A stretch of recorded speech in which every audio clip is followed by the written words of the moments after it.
کہ دیوان گانے عشق محمد کو دیکھ کر گھبرا گئی ہے گردش دوراں کبھی کبھی. حضور کے عاشقوں کو دیکھ کر کے دنیا کی طاقتیں بھی گھبرا جاتی تھیں کہ ان کے پاس ہے کون سی طاقت. تو یہ جو چھوٹی سی جنگ واقع ہوئی اس کو ذات القرد کہتے ہیں. اس کے 3 دن کے بعد ہی خیبر کی جنگ شروع ہو گئی تھی. اب خیبر پر ہم آتے ہیں. خیبر کیا ہے؟ تقریباً مدینہ طیبہ سے 320 کلومیٹر دور یا 300 کلومیٹر کے قریب ایک بستی ہے جس کو خیبر کہتے ہیں. خیبر یہودیوں کا گڑھ ہے, یہودیوں کا مرکز. اور اس وقت سے لے کر کے حضور صلی اللہ تعالیٰ علیہ وسلم کی مدینہ طیبہ آمد سے بھی کافی پہلے سے خیبر میں یہودیوں نے ایسا اپنا وہ جمایا ہوا تھا کہ پورے عرب کے سب سے بڑے مالدار یہودی خیبر میں رہتے تھے, اور جنگی طاقت بھی سب سے زیادہ ان کے پاس تھی, اور غرور اور گھمنڈ اتنا تھا, پیسوں پر بھی اور جنگ پر بھی, طاقت پر بھی, کہ وہ کسی کو بھی ڈرا دیتے تھے. اور جب سے نبی پاک صلی اللہ علیہ وسلم مدینہ طیبہ آئے ان کی دشمنی اتنی بڑھ گئی تھی کہ آپ کو معلوم ہونا چاہیے کہ جو جنگ خندق ہوئی تھی اس کا واقعہ بھی میں نے تفصیل سے بتا دیا. مدینہ طیبہ جنگ خندق جس وجہ سے ہوئی اس کا سبب یہودی تھے. یہودیوں نے مکہ کے کافروں کو, مشرکوں کو, نجد کے کافروں کو سب کو جمع کیا تھا اور پانی کی طرح پیسہ بہایا تھا. جنگ 12,000 لوگوں کو رسول اللہ کے خلاف اکٹھا کیا تھا یہودیوں نے. یہ خیبر کے یہودی تھے, کیونکہ نبی پاک صلی اللہ تعالیٰ علیہ وسلم جب تشریف لائے تھے 2 قبیلے یہودیوں کے مدینے میں آباد تھے, بنو نذیر اور بنو قریظہ. آپ کو میں نے سیرت کے بیان میں یہ بھی بتا دیا تھا. اور یہ دونوں قبیلوں نے حضور صلی اللہ علیہ وسلم کے ساتھ غداری کی تھی, وعدہ خلافی کیا, معاہدہ جو تھا اس کو توڑ دیا. اس کی وجہ سے ان یہودیوں کو جو مدینے میں رہتے تھے جلا وطن کر دیا گیا تھا, نکال کر باہر کر دیا گیا. تو جتنے مدینے سے نکالے ہوئے یہودی تھے وہ سب خیبر میں جا کر جمع ہو گئے تھے. خیبر میں جا کر کے ان لوگوں نے اڈا بنا لیا تھا, اور ڈیلی ان کی صرف اور صرف یہی منصوبہ بندی ہوتی تھی کہ محمد صلی اللہ علیہ وسلم اور ان کے ساتھیوں کو کیسے مارا جائے, کیسے قتل کیا جائے. کوئی بھی دور دراز سے اگر چھوٹی سی دشمنی رکھتا تھا رسول اللہ سے تو یہ یہودی خیبر کے پورا کا پورا مال ان کے پاس بھیجتے اور ان کو کھڑا کرتے کہ تم جاؤ, ہم سپورٹ میں ہیں, ہم سپورٹ کریں گے. ساری جنگوں میں مشرکوں کا سپورٹ کرتے تھے. اب میں آپ کو بتاؤں جن کے دلوں میں اتنا زہر بھرا ہوا تھا رسول اللہ صلی اللہ علیہ وسلم کی دشمنی کا, اب ان لوگوں نے دیکھا کہ یہ اب ان کی طاقت بڑھتی جا رہی ہے, اور بادشاہوں کو تک ان لوگوں نے اسلام پیش کر دیا. اور اسلام اب مکہ مدینے کا نہیں رہ گیا, اب تو ایران بھی چلا گیا ہے, مصر بھی چلا گیا ہے, حبشہ بھی چلا گیا ہے, یمن بھی چلا گیا ہے. تو ان کے پیٹ کا درد اور بڑھ گیا. ان لوگوں نے پھر اب فیصلہ کرنا شروع کیا کہ اب سارے لوگوں کو جمع کرتے ہیں. ایک قبیلہ تھا بنو غطفان, یہ مشرکوں کا قبیلہ تھا اور وہ جنگی طاقت بہت زیادہ رکھتے تھے. اس وقت عرب میں وہ نڈر مانے جاتے تھے. یہودیوں نے ان کو بلا کر کے جنگ کا پلان کیا کہ مدینے پر اچانک چڑھائی کریں گے اور تہس نہس کر کے رکھ دیں گے, کسی کو خبر بھی نہ ہو, پورے مدینے کی اینٹ سے اینٹ بجا دیں گے. انہوں نے پلان کیا راتوں رات, لیکن مخبر صادق رسول اللہ صلی اللہ تعالیٰ علیہ وسلم کا حال یہ ہے, اور کوئی غیب کیا تم سے نہاں ہو بھلا. نبی پاک صلی اللہ تعالیٰ علیہ وسلم کو خبر ہوئی کہ یہودیوں نے میٹنگ کی ہے اور راتوں رات مدینے پر چڑھائی کرنے والے. دوسرے دن حضور پاک صلی اللہ تعالیٰ علیہ وسلم نے صحابہ کو جمع کیا. تو جتنے صحابہ تھے سب جمع ہو گئے, تقریباً 1600 صحابہ تھے. کتنے؟ 1600 صحابہ. 1600 صحابہ مدینہ طیبہ سے نکل پڑے حضور کے ساتھ کہ ان یہودیوں کو خیبر سے نکلنے سے پہلے ان کا راستہ ہم روکیں گے کہ مدینے پر کوئی بھی چڑھائی نہ کر سکے.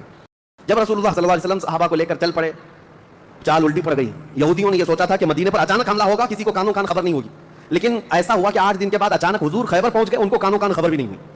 نبی پاک صلی اللہ تعالیٰ علیہ وسلم صحابہ کے ساتھ جب پہنچے, صبح ہو رہی تھی, خیبر کی وادیوں میں حضور داخل ہو رہے تھے. تو یہودی اپنے اپنے کھیتوں میں کام کرنے کے لیے جا رہے تھے. جیسے ہی مدینے کی فوج کو دیکھا ہیبت طاری ہو گئی, الٹے قدم اپنے قلعوں میں واپس بھاگتے رہ گئے اور چیخ مارتے رہ گئے کہ محمد بھی آئے ہیں اور مسلمان بھی آئے ہیں. حضور صلی اللہ علیہ وسلم نے ان کی چیخ و پکار کو سنا تو ایک جملہ فرمایا. حضور صلی اللہ علیہ وسلم فرماتے ہیں جن کافروں کی وادی میں ہم اتر پڑے ان کی صبح خراب ہو ہی جاتی ہے, اور یہ خیبر اب برباد ہوگا.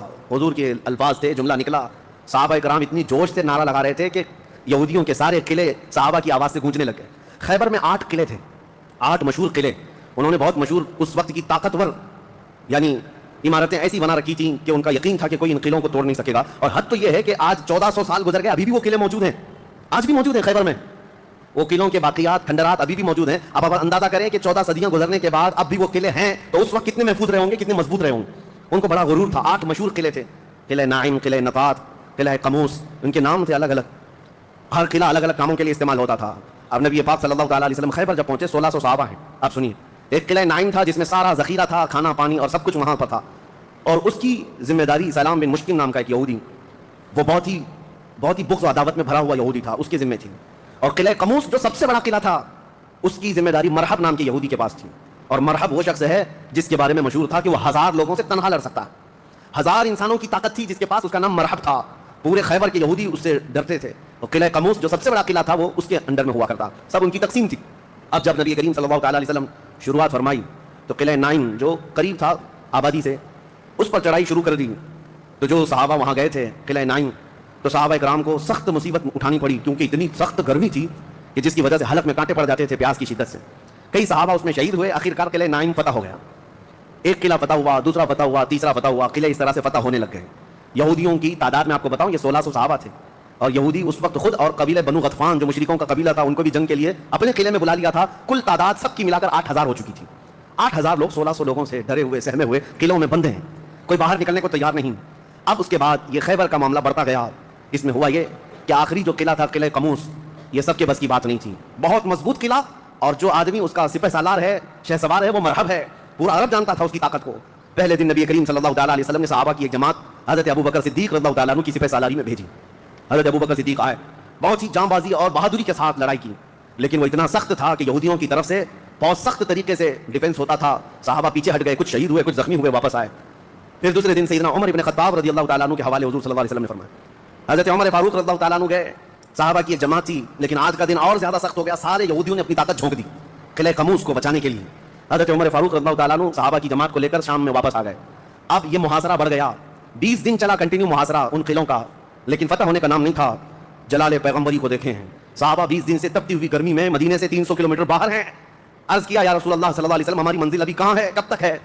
رات کا وقت تھا، نبی کریم صلی اللہ تعالیٰ علیہ وسلم جلال میں تھے، ارشاد فرمایا لأعطین غدا رایۃ رجلا یحبہ اللہ ورسولہ۔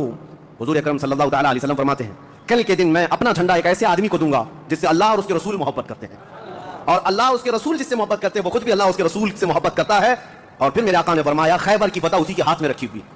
صحابہ کہتے ہیں پوری رات بے چینی اور کروٹ لیتے ہوئے ہم نے گزاری، نبی پاک نے بشارت دی ہے تو اب تو ہونا ہی ہے، حضور نے فرما دیا ہے کہ میں کل اپنا جھنڈا اس آدمی کے ہاتھ میں دوں گا جس کو اللہ اور اس کے رسول محبت کرتے ہیں۔ صحابہ کہتے ہیں حضرت عمر فاروق رضی اللہ تعالیٰ عنہ فرماتے ہیں میری آنکھ تک نہ لگی پوری رات، اور اس تمنا میں کہ صبح ہوگی تو حضور صلی اللہ علیہ وسلم وہ جھنڈا مجھے دیتے ہیں۔ یہ اس میں 3 بشارتیں تھیں، ایک بشارت یہ تھی کہ وہ شخص جس کو میں جھنڈا دوں گا وہ اللہ اور رسول سے بہت محبت کرتا ہے، دوسری بشارت یہ تھی کہ اللہ خود اس سے محبت کرتا ہے، تیسری بشارت یہ تھی کہ اسی کے ہاتھ میں خیبر کی فتح کی ہے۔ حضرت عمر کہتے ہیں پوری رات پلک بھی جھپکا نہیں، اسی آس میں اسی امید میں پوری رات گزاری۔ پورے صحابہ کا یہی حال تھا۔ صبح جب ہوئی دوڑے دوڑے نبی کریم صلی اللہ تعالیٰ علیہ وسلم کی جلوں میں حاضر ہوئے، اللہ کے حبیب صلی اللہ علیہ وسلم کے ہاتھ میں پرچم تھا، جھنڈا تھا، اب جنگ کے لیے روانہ کرنا تھا۔ نبی کریم صلی اللہ علیہ وسلم کے سامنے صحابہ کی فوج ہے، سارے صحابہ گردنیں اونچی کر کے دیکھ رہے ہیں، لیکن نبی پاک صلی اللہ تعالیٰ علیہ وسلم نے اس بھرے مجمع میں اعلان فرمایا علی کہاں ہے، علی کہاں ہے؟ اس مجمع میں حضرت علی نہیں ہے۔ صحابہ نے کہا یا رسول اللہ وہ بخار میں ہے، بیمار ہیں اور آشوب چشم ہے، آنکھیں لال ہو چکی ہیں، آنکھوں سے پانی آ رہا ہے۔ نبی کریم صلی اللہ علیہ وسلم نے فرمایا لاؤ اسی حالت میں بلا لاؤ۔ صحابہ گئے حضرت علی کو بلا لائے، بخار کی حالت میں ہے، آنکھوں میں آشوب ہے، سرخی آ چکی ہے۔ نبی کریم صلی اللہ علیہ وسلم نے قریب بلایا، اپنا لعاب پاک نکال کر ان کی آنکھوں میں لگایا۔ حضرت علی فرماتے ہیں مجھے ایسا لگا کبھی آنکھوں میں کوئی مرض آیا ہی نہیں تھا، بخار بھی نہیں تھا۔ نبی کریم صلی اللہ تعالیٰ علیہ وسلم نے اپنے ہاتھ میں موجود پرچم حیدر کرار کے ہاتھ میں دیا، کہا جاؤ علی تمہارے ہاتھ میں اللہ نے فتح رکھی ہے۔ میرے عزیزو ایک بات میں آپ کو بتا دوں کہ یہ کیا معاملہ ہے، جب رسول کریم صلی اللہ تعالیٰ علیہ وسلم کو یہ معلوم ہے کہ حضرت علی کے ہاتھ میں ہی یہ جنگ فتح ہونی ہے تو پہلے دن کسی اور کو کیوں بھیجا، دوسرے دن اور صحابی کو بھیجا؟ یہ 20 دن کا محاصرہ کس بات کا تھا؟ یہ سارے معاملات کس لیے تھے؟ ایک بات یاد رکھیں، فتح اسلام کے حق میں ہے اور غالب اسلام ہو کر رہے گا، لیکن قدرت کا قانون یہ ہے جیسے معراج میں بھی آپ کو معلوم ہے نمازیں تو 5 ہی ہونی تھی، لیکن 9 مرتبہ حضور صلی اللہ علیہ وسلم کو آنا جانا کیوں رکھا گیا؟ خدا کی قدرت کا قانون یہ ہے کہ پہلے اسباب کی طرف دیکھو، بعد میں اسباب کا خالق خود تمہارے لیے راستے پیدا فرمائے گا۔ جنگ تو فتح ہونی ہی ہے لیکن تمہیں اسٹرگل کرنا پڑے گا، میدان میں مشکلیں اٹھانی پڑے گی، بعد میں فتح تو تمہارے ہاتھ میں اللہ نے دی ہے۔ حضرت علی کرم اللہ وجہہ الکریم اپنے ہاتھ میں پرچم لے کر کے جب قلعہ قموس کی طرف بڑھتے ہیں، جانتے ہیں وہ تاریخ کا عظیم دن ہے، محرم کی غالباً 9ویں تاریخ ہے۔ میں نے شروع میں ہی کہا کہ یہ ایک تاریخ کا ایسا حصہ ہے جس سے ساری باتیں آگے کی فتوحات جڑی ہوئی ہیں۔ کیوں میں آپ کو بتاتا ہوں، حضرت علی جس انداز سے جا رہے تھے اس وقت لوگوں کے اندر ہیبت تاری تھی، صحابہ آپ کے ساتھ تھے۔ جیسے ہی قلعہ قموس کے پاس گئے سیدھے حضرت علی کرم اللہ وجہہ الکریم نے للکار کر کے مرحب یہودی کو بلایا کہ باہر آ جا اپنے قلعے سے اور مجھ سے مقابلہ کر۔ وہ ہاتھی کی طرح سے ڈیل ڈول رکھتا تھا اور خرامہ خرامہ سامنے آیا اور للکار کر کے کہنے لگا قد علمت خیبر انی مرحب شاک السلاح مجرب، تمہیں معلوم ہے پورا خیبر مجھے جانتا ہے کہ میں مرحب ہوں۔ شعر پڑھ رہا تھا، پورا خیبر جانتا ہے کہ میں مرحب ہوں، سر سے لے کر پیر تک ہمیشہ ہتھیار میں رہتا ہوں اور نہایت ہی تجربہ کار آدمی کہ جس کا وار کبھی خالی نہیں جاتا ہے۔ اس کے جواب میں مولا علی کرم اللہ وجہہ الکریم فرماتے ہیں انا الذی سمتنی امی حیدرا کلیت غابات کریہ المنظرا، تجھے پتا ہے میری ماں نے ہی میرا نام حیدر رکھا ہے۔ حیدر کا مطلب ہوتا ہے شیر، میری ماں نے میرا نام حیدر رکھا ہے، کلیت غابات کریہ المنظرا، ہیبت ناک شیر جب بھوک کی وجہ سے کچھار میں دہاڑتا ہے اس کو حیدر کہا جاتا ہے۔ جب یہ رجزی اشعار کا تبادلہ ہو رہا تھا وہ یہودی مرحب جو سر پر ٹوپی پہنتا تھا ویسی ٹوپی لوہے کی کسی کے پاس تھی نہیں، جسم پر جو لوہے کا خود لباس ہوتا تھا ویسا لباس کسی کے پاس نہیں تھا۔ مقابلے میں وہ آیا اور اس نے حضرت علی کرم اللہ وجہہ الکریم پر بہت تیز وار کی لیکن وار خالی گیا۔ حضرت علی کرم اللہ وجہہ الکریم پر کوئی وار نہیں آیا، پلٹ کر جب حیدر کرار نے وار ماری تو اس کی خود کو ٹوپی کو کاٹتا ہوا یہاں تک کہ اس کے جبڑوں تک